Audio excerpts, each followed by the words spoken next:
কুল ইন্না সলাতি ওয়া নুসুকি ওয়া মাহইয়ায়া ওয়া মামাতি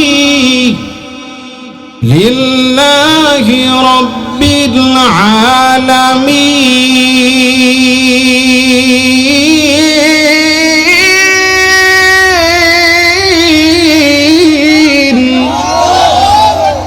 আসসালাতু খায়রুম মিনান নাওম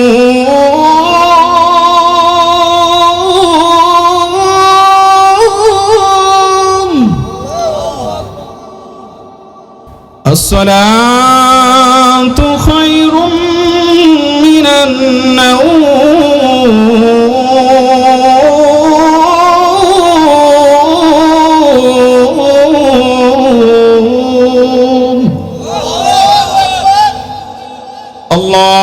আল্লাহু আকবার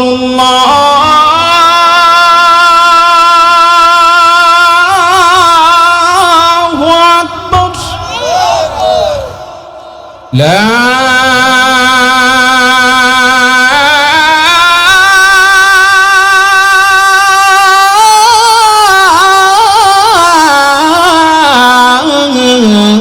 ইলাহা ইল্লাল্লাহ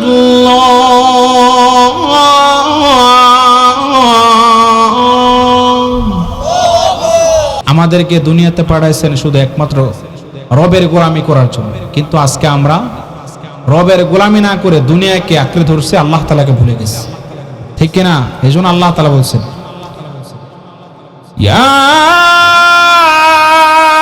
আইয়ুহাল ইনসানু মা গররাকা বিরাব্বিকাল কারীম।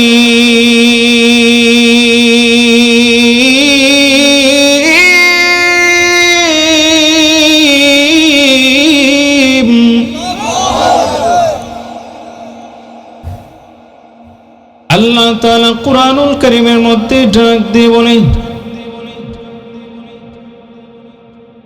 এরে দুনিয়ার মানুষেরা, কিসে তোমাকে আমি আল্লাহ তাআলার কাছ থেকে দূরে সরে দিয়েছি? কি এমন জিনিস পেয়েছো যে জিনিস আমি আল্লাহ তাআলাকে ভুলে দিয়েছি? আমি তোমাকে কেন পাঠাইলাম আর তুমি কি করতেছো একটু চিন্তা করার সময় হয় না? আজকে সময় থাকতে আমরা সময়ের কদর করি না, সময় যখন ফুরিয়ে যাবে তখন আফসোস করেও আর সময় মিলবে না। এই জন্য সময় থাকতে আল্লাহ তাআলার পথে চলতে হবে, আমল করতে হবে, ঠিক কিনা? আরে দুনিয়ার মুসলমান রে, আল্লাহ তাআলা আমাদেরকে পাঠাইছেন সবকিছু আল্লাহ তাআলার জন্য, কুরবান করার জন্য, কিন্তু আমরা আজকে ফিতনার মধ্যে পড়ে, নফসে শয়তানের ধোঁকায় পড়ে, কাফের বেঈমানদের ফিতনার মধ্যে জড়াইয়া মুসলমান না হইয়া মুনাফিক মার্কা মুসলমান হয়েছি। এরে দুনিয়ার মুসলমান রে, সাউন্ড দিও। আজকে দুনিয়ার মুসলমান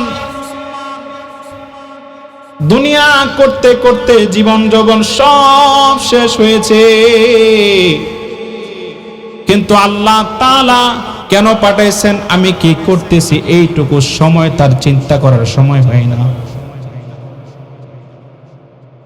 আল্লাহ তাআলা আমাদেরকে দুনিয়াতে পাঠাইছেন শুধু একমাত্র আল্লাহ তাআলার গোলামি করার জন্য। আমাদের জান, আমাদের মাল, আমাদের জীবন, আমার মরণ সবকিছু একমাত্র আল্লাহ তাআলার জন্য কুরবান করতে হবে, ঠিক কিনা? কিন্তু আজকে মুসলমান ফিতনার মধ্যে পড়িয়া, হিন্দুত্ব সংস্কৃতির মধ্যে জড়ায়া, ডিজে গানের মধ্যে সাউন্ড বক্স লাগায়া নানা রকম ফিতনার মধ্যে জড়ায়া আছে, ঠিক কিনা? আল্লাহ তাআলা কোরআনুল কারীম আমাদেরকে এত দামি একটা কোরআনুল কারীম দিবেন, যে কোরআনুল কারীম আর কোন নবীর কাছে নাজিল হয়নি। একমাত্র আল্লাহর নবী বিশ্ব নবী রাহমাতুল লিল আলামিনের উপরে নাজিল করছেন।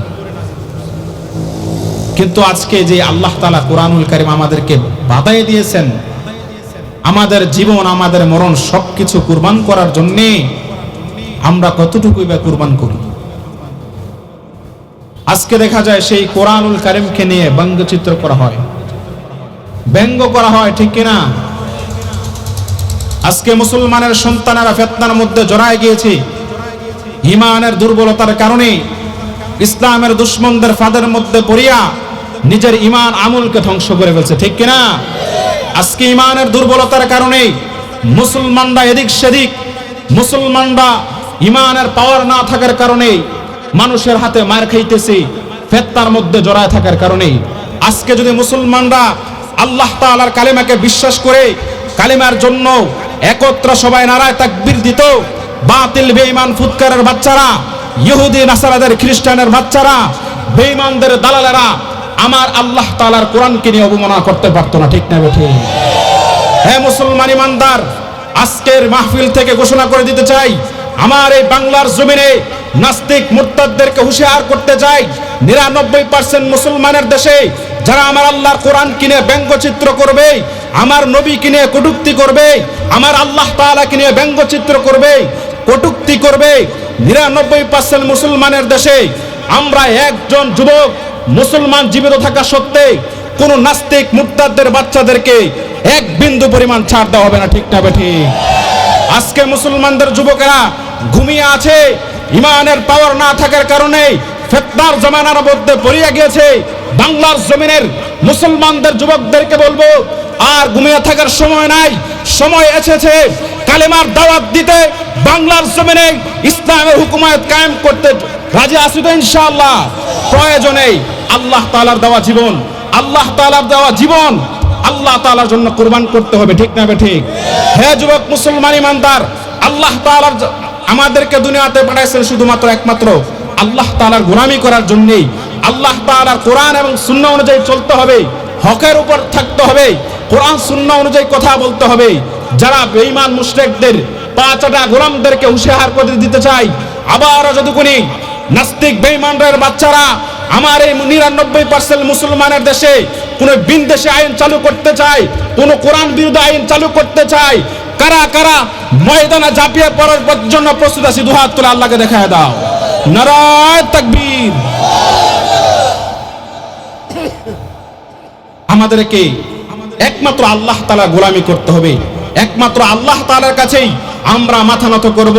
আল্লাহ তাআলা জীবন দিয়েছেন, আল্লাহ তাআলা রক্ত দিয়েছেন, আল্লাহ তাআলার জন্য আমরা জীবন কুরবান করব। আল্লাহ তাআলার দেওয়া রক্ত আল্লাহর দ্বীনের জন্য, কোরআনের জন্য, আল্লাহর নবীর জন্য প্রয়োজনে রক্ত দিব, জীবন দেব। তবুও কোনো বেঈমান কাফের বেঈমানদের বাচ্চাদের কাছে মাথা নত করতে পারবো না, ঠিক না ঠিক? প্রয়োজনে রাজপথে যাব, জিহাদ করব কালেমার জন্য। দুহাত তুলে আল্লাহকে দেখায় দাও, কারা কারা রাজপথে যাওয়ার জন্য প্রস্তুত আছি তো ইনশাআল্লাহ? লড়াইয়ের ওই ময়দানেতে যেতে তোমাকে হবে, প্রয়োজনে সব রক্তটুকু তো জমিনে ঢেলে দিবে, ঠিক কিনা? লড়াইয়ের ওই ময়দানেতে যেতে তোমাকে হবে, প্রয়োজনে সব রক্তটুকু জমিনে ঢেলে দিবে। তবুও তোমায় লড়তেই হবে, মানবে না পরাজয়, তবুও তোমায় লড়তেই হবে, মানবে না পরাজয়। বিপ্লব মানে জীবন দেয়া বসে থাকা নয়, সে কোনো দিন আসবে না রে, করো যদি ভয়। জোরে বলেন ঠিক না বেটি? লড়াইয়ের ওই ময়দানেতে যেতে তোমাকে হবে, প্রয়োজনে সব রক্তটুকু জমিনেই ঢেলে দেবে।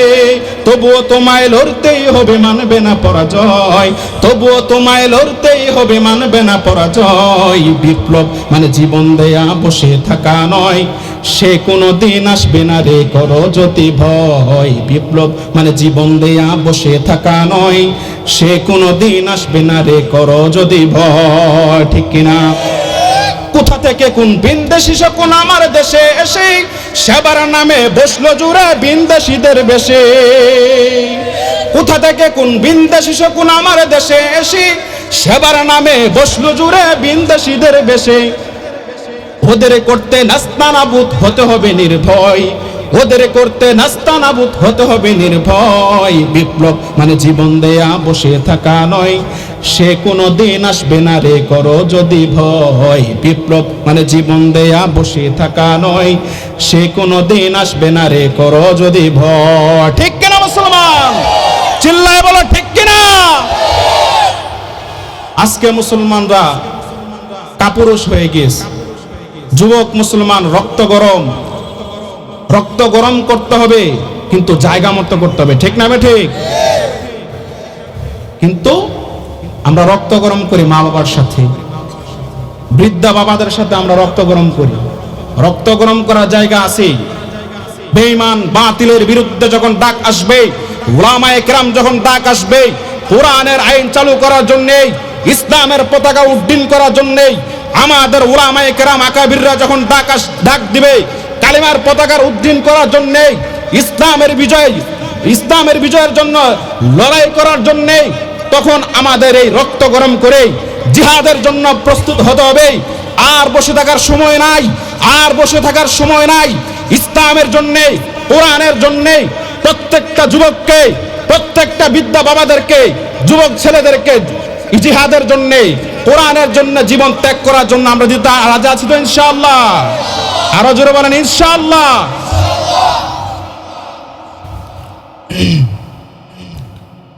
আমাদের জীবন, আমাদের মরণ কার জন্য ভাই? আল্লাহ তাআলার জন্য। এই জন্য আল্লাহ তাআলা কোরআনুল কারীমের মধ্যে বলছেন,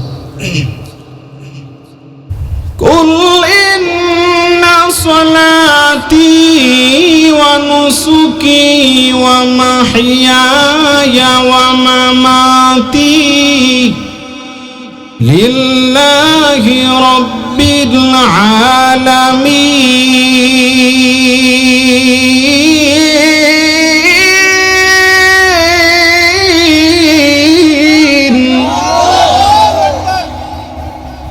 আল্লাহ তাআলা কোরআনুল কারীমের মধ্যে ডাক দিয়ে বলি,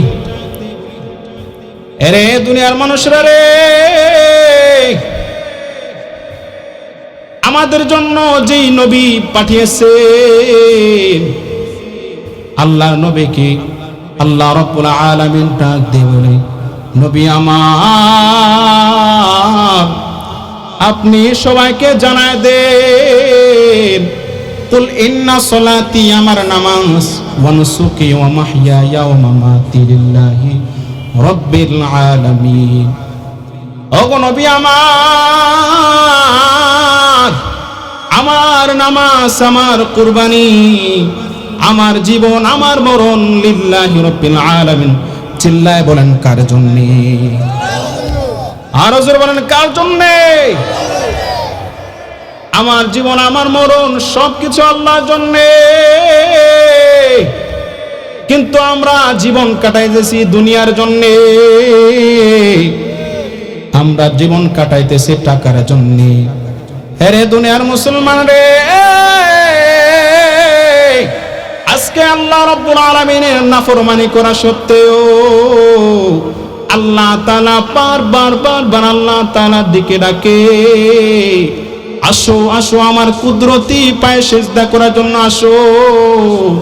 আল্লাহ তাআলা একবার নয়, দুইবার নয়, তিনবার নয়, চারবার নয়, পাঁচবার আল্লাহ তাআলা মুয়াজ্জিনের মাধ্যমে ডাকে।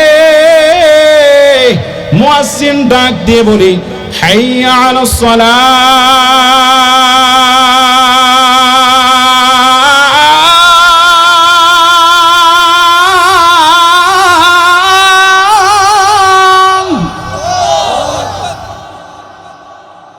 حي على الفلاح.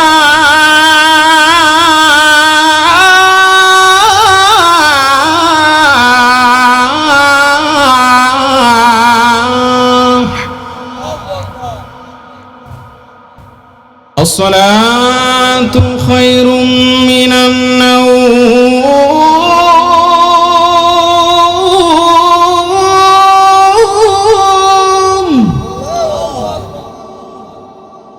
الصلاة خير من النوم.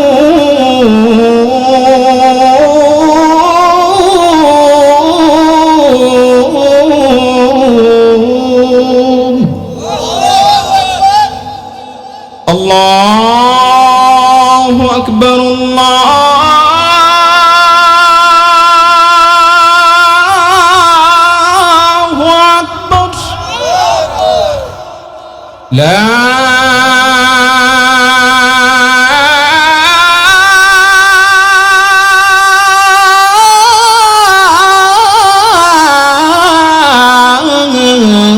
ইলাহা ইল্লাল্লাহ।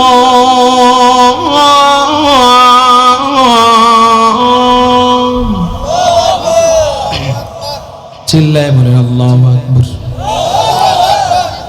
আরে দুনিয়ার মুসলমান রে, আল্লাহু আকবার বলে আল্লাহ তাআলার জন্য সাক্ষী দেয় আল্লাহ তাআলা বড়। কিন্তু আল্লাহ তাআলা ওই কুদরতি আওয়াজ মুয়াজ্জিনের মাধ্যমে আল্লাহ তাআলা ডাকে আল্লাহু আকবার।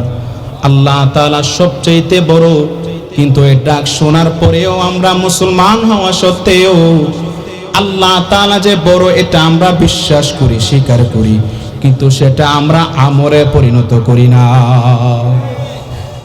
আরে দুনিয়ার মুসলমান রে, যদি আমরা পরিণত করতাম, যখন আল্লাহ তাআলা ডাক দিতেন তখন দুনিয়ার যত কাজ যত ব্যস্ততা থাকুক না কেন আল্লাহ তাআলার কুদরতে পায়ে সিজদা করার জন্য লুটায়ে পড়তাম। চিল্লায় বলো ঠিক কিনা? আরে দুনিয়ার মুসলমান রে, কেমন ছিল সাহাবায়ে কেরাম আল্লাহ তাআলার প্রতি ভয়, কেমন ছিল আল্লাহ তাআলার রাসূলের প্রতি আদর্শ প্রেম ভালোবাসা সাহাবায়ে কেরাম। আল্লাহর নবীর সাহাবী হযরত আবু তালহা রাদিয়াল্লাহু তাআলা আনহু প্রতিদিন বিশ্ব নবী রাহমাতুল লিল আলামিনের পিছনে ফজরের সালাত আদায় করতেন। কোন ওয়াক্তের সালাত আদায় করতেন? চিল্লায় বলেন কোন ওয়াক্তের? হযরত আবু তালহা রাদিয়াল্লাহু তাআলা আনহু প্রতিদিন আল্লাহ নবীর পিছনে ফজরের সালাত আদায় করতেন। এমনি হঠাৎ করে অন্যান্য সাহাবীরা খেয়াল করলেন হযরত আবু তালহা রাদিয়াল্লাহু তাআলা আনহু প্রতিদিন ফজরের সালাত আদায় করিয়া সালাম ফিরিয়া সাথে সাথে দৌড়ায়া বাড়ির দিকে চলে যায়। এমনি অন্যান্য সাহাবায়ে কেরাম আল্লাহ নবীর কাছে যখন এই বিচার এই নালিশ যখন জানায় দেয়, এমনি আল্লাহর নবী অন্যান্য সাহাবায়ে কেরামের জবাবে বলে, আগামীকাল যখন আবু তালহা রাদিয়াল্লাহু তাআলা আনহু যখন ফজরের নামাজে আসবে,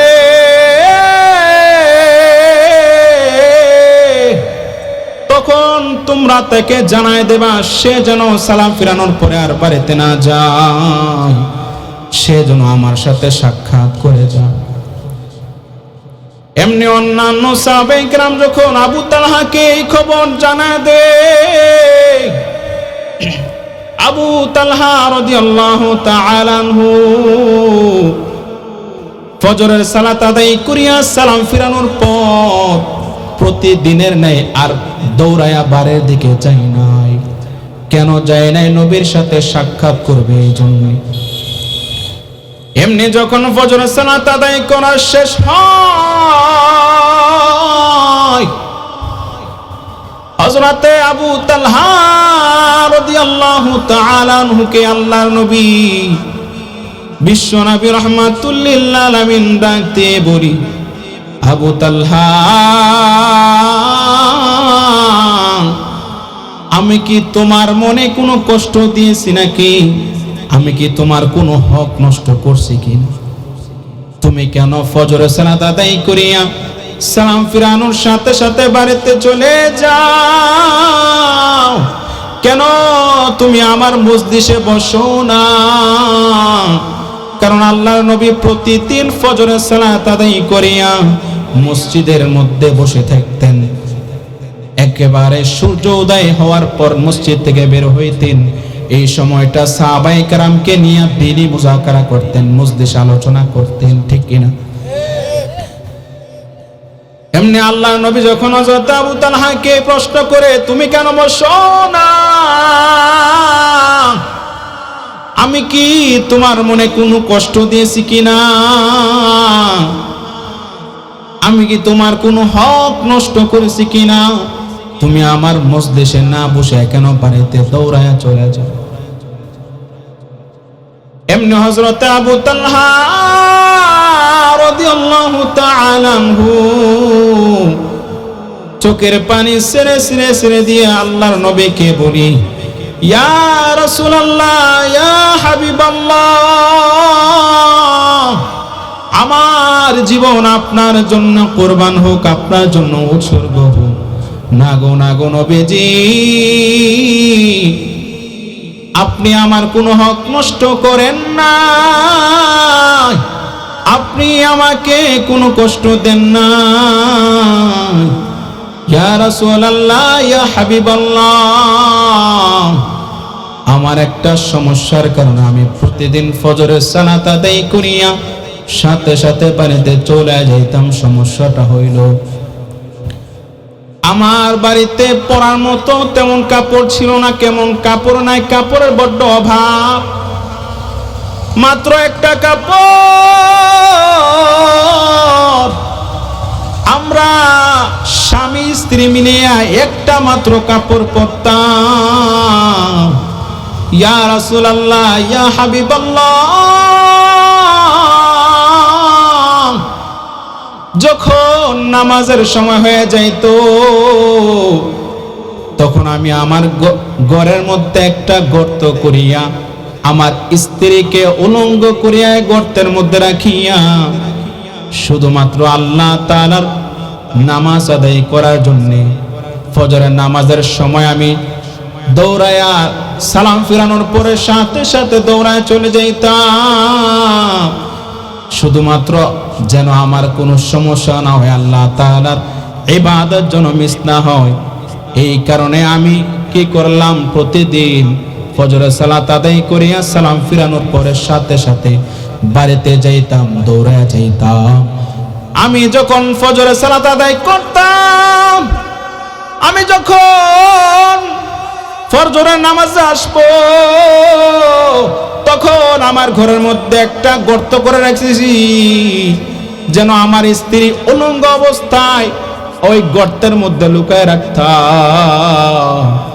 যখন আমি নামাজ শেষ করে বাড়িতে যাইতাম তখন আমার স্ত্রীকে আমার এই পোশাক আমার স্ত্রীকে দিতাম, আমি উলঙ্গ থাকতাম। আমি ওই নামাজের সাথে সাথে যেন ওয়াক্ত থাকতে থাকতে যেন আমার স্ত্রী নামাজ পড়তে পারে, সেজন্য আমার পোশাক খুলিয়া আমি উলঙ্গ হইয়া ওই গর্তের মধ্যে লুকায় থাকতাম। আল্লাহু আকবার। কিন্তু তারপরে নামাজ মিস করতাম না। আমার স্ত্রীর কারণে আমরা শুধু একটা মাত্র কাপড় পরিধান করিয়া একজন উলঙ্গ থাকতাম, আরেকজন পরিধান করিয়া নামাজ আদায় করত। একটা মাত্র কাপড় দিয়া স্বামী স্ত্রী মিলেমিশে কত ত্যাগ করছে, শুধু একমাত্র কার জন্য? চিল্লায় বলো, কার জন্য? আরো জোরে বলল, কার জন্য? শুধু একমাত্র আল্লাহ এবং তার রাসূলের খুশির জন্য, সন্তুষ্টির জন্য একটা মাত্র কাপড় দিয়া স্বামী স্ত্রী মিলাইয়া একটা মাত্র কাপড় দিয়া নামাজের সময় যখন হয়ে যাইত, একজনে উলঙ্গ অবস্থায় গর্তের মধ্যে লুকাইয়া থাকতো, আরেকজন ওই কাপড়টা পরিয়া নামাজ আদায় করত আল্লাহ এবং তার রাসূলের সন্তুষ্টির জন্য। সুবহানাল্লাহ। এমনি আল্লাহ নবী হযরত আবু তালহা রাদিয়াল্লাহু তাআলা আনহুকে ডাক দিয়ে বলে, এ তালহা,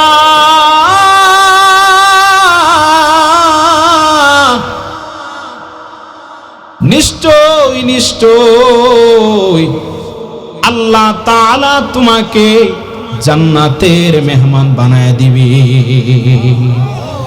চিল্লায় বলো না সুবহানাল্লাহ, একটু জোরে বলুন না সুবহানাল্লাহ। আরে দুনিয়ার মুসলমান রে, আজ আজকে সময় যায়, সময় শুধু আল্লাহ তাআলা দিয়েছেন আল্লাহ তাআলা ইবাদত করার জন্য, কিন্তু আমরা সময়গুলা কাটাই হেলাই খেলাই, আল্লাহ তাআলা ডাকার পরেও আমরা নামাজের মধ্যে যাই না, ঠিক কিনা? আল্লাহ তাআলা এত নাজ নিয়ামত দেওয়ার পরে এই হাত, এই পা, এই চক্ষু, এই কপাল দিয়েছেন একমাত্র আল্লাহ তাআলার কুদরতি পায়ে সিজদা করার জন্য, ঠিক কিনা? জোরে বলেন। আরে দুনিয়ার মুসলমান রে, কেমন মুসলমান হইলাম? শুধু জবানে বলি আল্লাহ তাআলার উপর ঈমান আনছি, রাসূলের উপর ঈমান আনছি, কিন্তু আমার কাজে কর্মে বোঝা যায় রে আমি মুসলমান নামের মুনাফিক, ঠিক না? মুনাফিকরা জবানে বলে একটা, কাজে কর্মে করে একটা। কেন আমরা মুনাফিক হয়ে যাব? আরে দুনিয়ার মুসলমান রে, নামাজ আপনাকে অন্যান্য গুনাহ থেকে হেফাজত করবে। আল্লাহ তাআলার ডাকার পরেও আমরা কেন আল্লাহ তাআলার কুদরতি পায়ে সিজদা করতে আসি না রে মুসলমান, ঠিক কিনা? আল্লাহ তাআলা বলেন, ইন্নাস সালাতা তানহা আনিল ফাহশাই ওয়াল মুনকার, নিশ্চয় নিশ্চয় নামাজ আপনাকে সমস্ত খারাপি থেকে হেফাজতে রাখবে, সমস্ত গুনাহ থেকে হেফাজতে রাখবে। যদি আমরা নামাজটা নামাজের মধ্যে পড়ি, আল্লাহ তাআলার সন্তুষ্টির জন্য পড়ি, লোক দেখানোর জন্য অনেকে নামাজ পড়ে, ঠিক না? মনে মনে ভাবে আমি যদি নামাজে না যাই মানুষ কি ভাববে? আমার বয়স 60 বছর 70 বছর, আমি যদি এখন নামাজে না যাই মানুষ কি ভাববে? এই কারণে মানুষকে লোক দেখানোর জন্য আমরা অনেকেই নামাজ পড়ি। এই নামাজ আল্লাহ তাআলার কাছে কবুল হবে না। আল্লাহ তাআলা যদি নামাজ কবুল করে, ওই নামাজ আপনাকে সকল প্রকার ফিতনা ফাসাদ থেকে হেফাজতে রাখবে, গুনাহ থেকে হেফাজতে রাখবে, জিনা থেকে হেফাজতে রাখবে, জালেম থেকে হেফাজতে রাখবে, জুলুম থেকে হেফাজতে রাখবে। আজকে সেই নামাজ পড়ার মতো পড়ি না, নামাজ না পড়ার কারণে আজকে আমরা দুনিয়ার ফিতনা ফাসাদের মধ্যে জড়ায় যায়, নারী গারে টাকার পিছনে দৌড়ায়। আজকে যুবক মুসলমান ইমানদার নামাজ আল্লাহ তাআলার হক আদায় করি না, মা বাবার হক আদায় করতে চাই না, ঠিক না বেটি?